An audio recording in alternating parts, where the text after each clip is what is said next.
If you've ever opened your Medicare paperwork and felt confused, overwhelmed, or even a little nervous, you're not alone. In fact, more than half of all Medicare beneficiaries admit they don't fully understand what their explanation of benefits actually means. But here's the truth most people never realize. Your explanation of benefits isn't just paperwork. It's the single most powerful tool you have to catch billing errors, avoid being overcharged, and make sure you're never paying for medical care you didn't receive. And once you understand how to read it the right way, you can spot problems in seconds that many people never notice for years. Today, I'm going to show you exactly how to do that, step by step, in a way that finally makes everything clear. Before I break everything down for you, let me tell you something important. Your explanation of benefits may look like a bill, but it is not a bill. It is a detailed snapshot of what Medicare approved, what Medicare paid, and what you are responsible for. When you know how to read it, you'll understand your coverage better than most people ever will.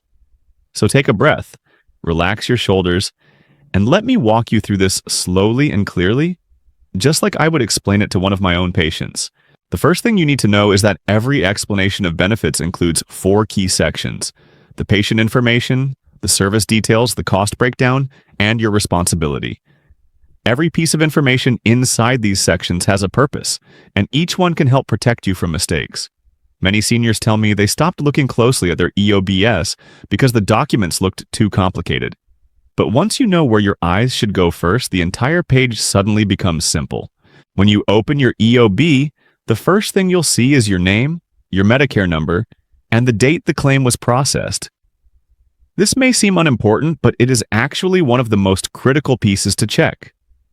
Make sure your name is spelled correctly. Make sure your Medicare number is accurate, and make sure the claim date makes sense. Incorrect personal information can lead to processing delays, claim denials, and even potential fraud. It takes only a moment to check, and it's always worth your time. Next, look for the provider information. This tells you which doctor, specialist, hospital, lab, or facility submitted the claim. Ask yourself one simple question. Did you actually see this provider? You'd be surprised how often people find services they do not recognize or dates that don't match when they were actually treated. If something looks unfamiliar, circle it. This isn't about doubting your doctor. It's about making sure no incorrect claims are being submitted under your name. It happens more often than you think. Now let's move to the part of the EOB that most people find confusing. The service details. This section shows codes, descriptions, dates, and types of services you received. You'll see terms like procedure code or service code. You'll see dates of service.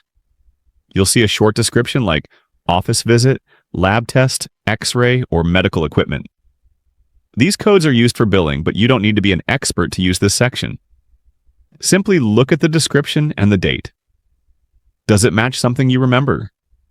Did you have an appointment on that date? Did you receive the test listed?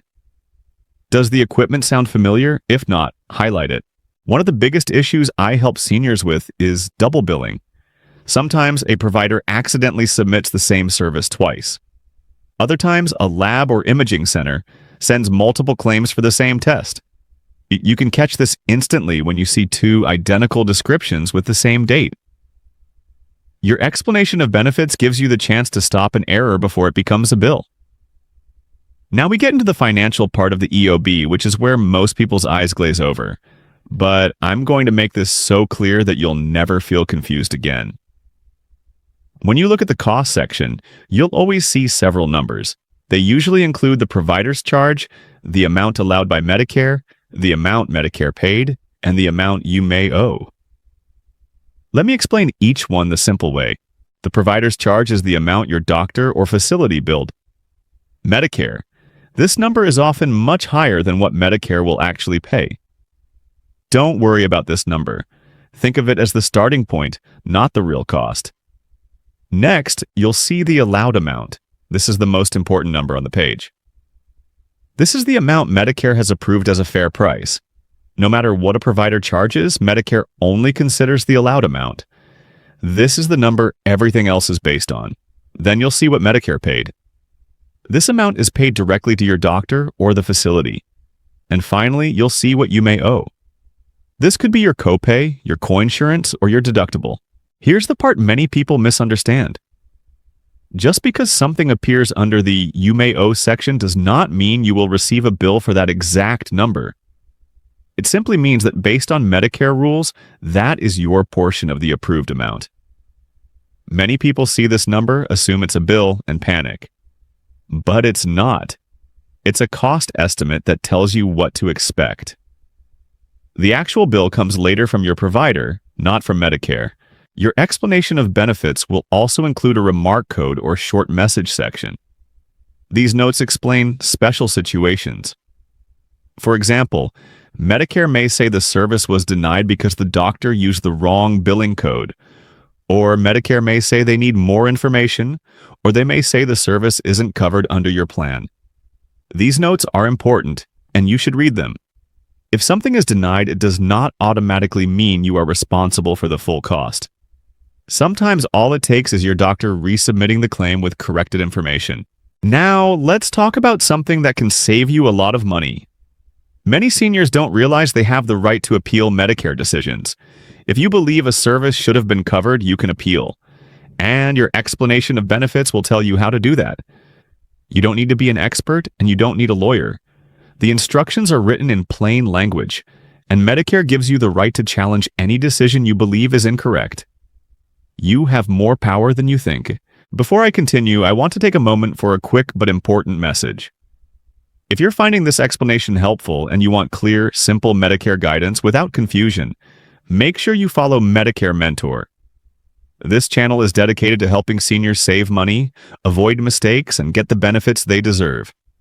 If you appreciate content that respects your time and breaks things down in an easy, trustworthy way, then I'd love to have you here. Now let's get back to the explanation. Your EOB also serves as a real-time record of your yearly Medicare spending. Many people forget to track their deductibles or their out-of-pocket limits.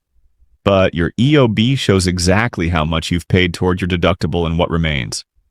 This is incredibly useful, especially early in the year when deductibles reset. If you're someone who has several doctor visits or ongoing treatments, this section tells you whether you've met your deductible and when your costs may drop. Another important detail your EOB helps you catch is whether your provider accepted Medicare assignment. This simply means whether your doctor agrees to Medicare's approved amount. If they do, they cannot charge you more than the allowed amount.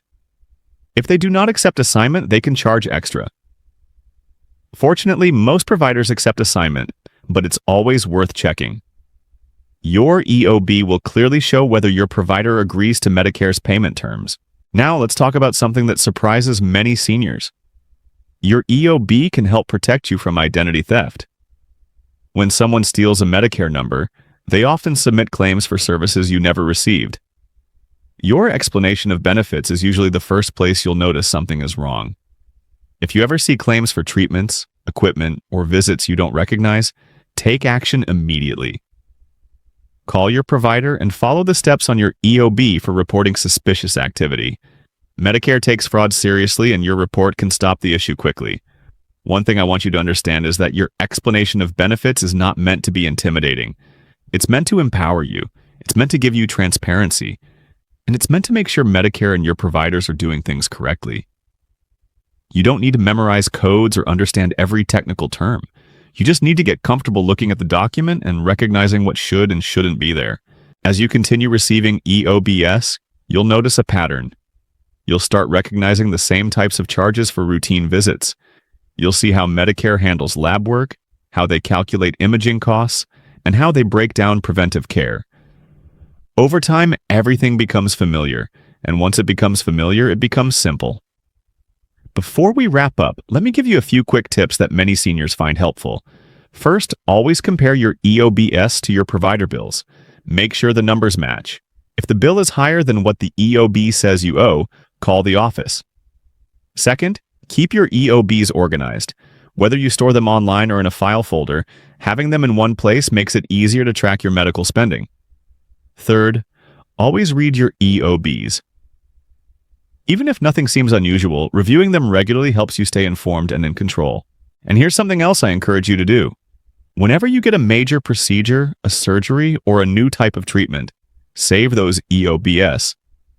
They become your proof of what Medicare covered. If a billing issue comes up years later, those documents can save you thousands of dollars and hours of frustration. As we finish this walkthrough, I want you to remember just one thing. Your explanation of benefits is not just paperwork. It's your protection. It's your financial shield. It's your record of care. When you understand how to read it, you become an informed patient. You become a confident Medicare user. And you become someone who never overpays for healthcare simply because of confusion. If you found this helpful and you want more straightforward guidance from someone who respects your time and understands the challenges seniors face, make sure you follow Medicare Mentor. Every week, I break down another Medicare topic in simple, clear language so you can make the best decisions for your health and your wallet. Thank you for spending your time with me today. You just took an important step toward managing your healthcare with confidence. Stay informed, stay empowered, and I'll see you in the next video.